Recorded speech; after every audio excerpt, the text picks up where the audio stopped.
Hey guys, here is lesson 3.10 patterns with decimals. So our essential question today is how can you use addition or subtraction to describe a pattern or create a sequence with decimals? Go ahead and put your star and let's get started. So we're going to unlock the real world problem. It says a state park rents canoes for guests to use at the lake. It costs $5 to rent a canoe for 1 hour, $6.75 for 2 hours, $8.50 for 3 hours, and $10.25 for 4 hours. If this pattern continues, how much should it cost Jason to rent a canoe for 7 hours? So it says a sequence is an ordered list of numbers. A term is each number in a sequence. So you might want to circle that so that you remember to look back at that. Those look like they're important information. It says you can use a pattern in a sequence by combining one term with the next term. So it says write the terms you know in a sequence, then look for a pattern by finding the difference from one term in the sequence to the next. So we know that the first hour for 1 hour it costs $5. And then we know we're going to add $1.75 to that $5, and that's going to give us $6.75. So we go up here, hour 1 it costs $5. And then the next one, it was $6.75. So what they did is they figure out the difference between the two of those was $1.75. So you had to add $1.75 to $5 to get $6.75. Now, what am I going to add to $6.75 to get $8.50?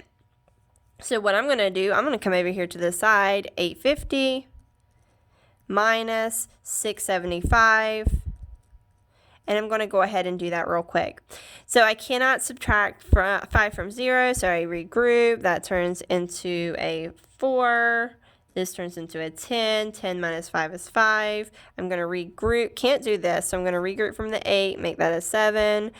The 4 turns into 14. 14 minus 7 is 7. Bring down my decimal point, and 7 minus 6 is 1. So I have $1.75.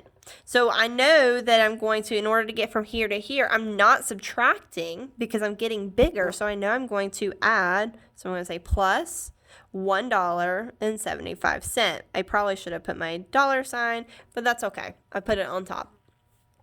So now, what do you think we're going to do in order to get from $8.50 to $10.25?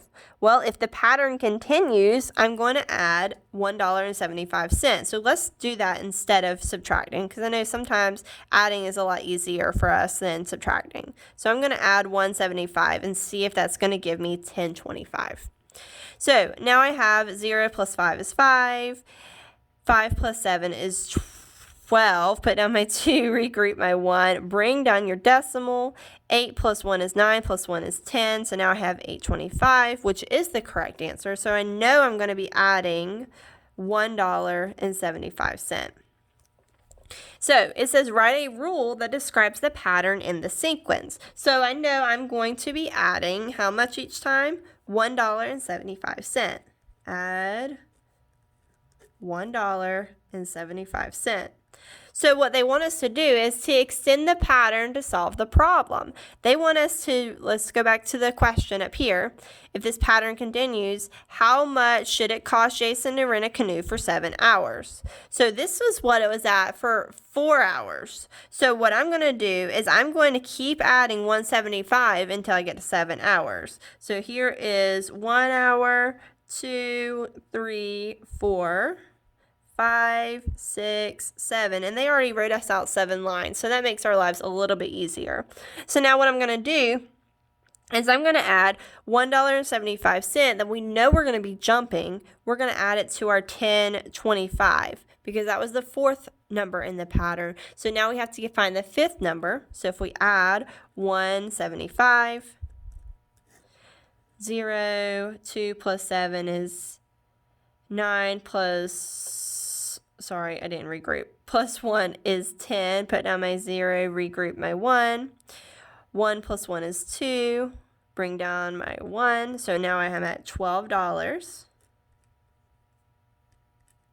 But I'm not done because I'm trying to get to that 7th number. So I'm going to keep going. Now I have $12 plus $1.75 that I know is my pattern.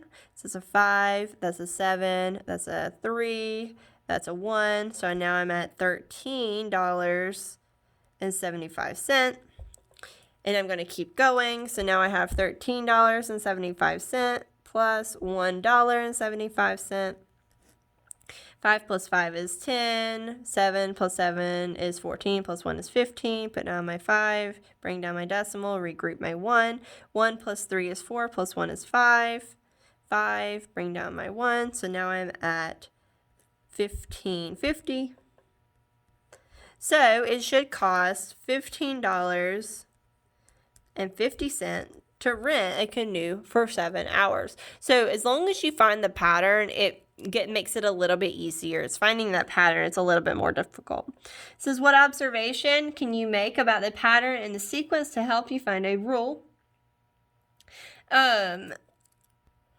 We know that they're increasing each time. So I know I'm going to be adding each time. So now if we were decreasing each time, think about what we would be doing. We would probably be subtracting or dividing. So we know we're going to be adding because we're increasing each time. And I'm going to go ahead and write that down. All right, so go ahead, and if you need to pause, go ahead and pause it. If not, we're going to keep moving. So let's look at this one. We're also, remember, we're still looking for a rule. So it says write a rule for the pattern and the sequence and find the unknown terms in the sequence. So the first thing we need to do is we need to figure out what is the rule. So we're going to look at the first few numbers in the term of sequence. So we're going to look at 29 and 6/10, 28 and 3/10, 27, 25 and 7/10. So we know, are we increasing or decreasing each time? We know we're decreasing because our numbers are getting smaller as we go down. So what operation can we use to describe the sequence? What number can we use to describe a sequence that increases? So we know if we're increasing, we're using addition.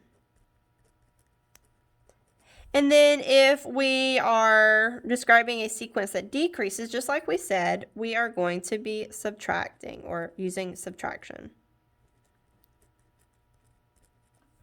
So now we actually have to find the rule. So what I'm going to do is I'm going to say 29 and 6/10 minus that second number in my sequence, 28 and 3/10. So I have 6 minus 3 is 3. Bring down my decimal. 9 minus 8 is 1. 2 minus 2 is 0. So it looks like I'm decreasing by 1 3/10, but I just want to check just to make sure. So now I have 28 and 3/10 minus 27 and 0/10. So that's a 3. Bring down my decimal. 8 minus 7 is 1. 2 minus 2 is 0. So I know that I'm doing good. I know I'm going to be, my rule is to subtract 1 3/10. Okay, so now once I do that, we need to find the unknown terms. So we need to go back up here and find the unknown terms. So I have 25 and 7/10 minus 1 3/10. 7 minus 3 is 4. 5 minus 1 is 4. 2 minus 0 is 2. So I know this number is going to be 24 and 4/10. Then I'm going to keep going. I'm going to use my 24 and 4/10, subtract my 1 3/10. 4 minus 3 is 1. 4 minus 1, or bring down my decimal, 4 minus 1 is 3. And 2 minus 0 is 2. So now I have 23 and 1/10. Now I have 23 and 1/10 minus 1 3/10. 1 minus 3, I can't do that. So I'm going to have to regroup. I'll cross out my 3, make that a 2. This turns to an 11. 11 minus 3 is 8.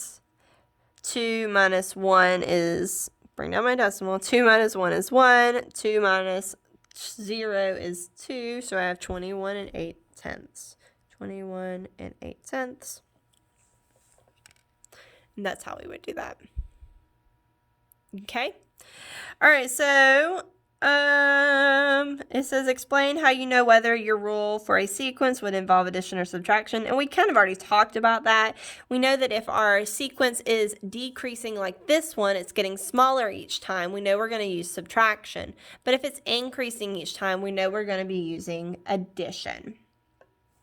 So the next one says, write a rule for the sequence, then find the unknown term. So the first thing we have to do is find a rule.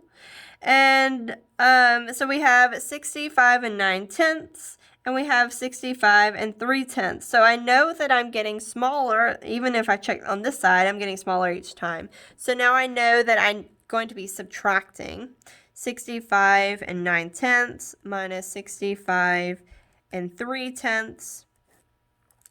9 minus 3 is 6. Bring down my decimal. 5 minus 5 is 0. 6 minus 6 is 0. So I know that I am subtracting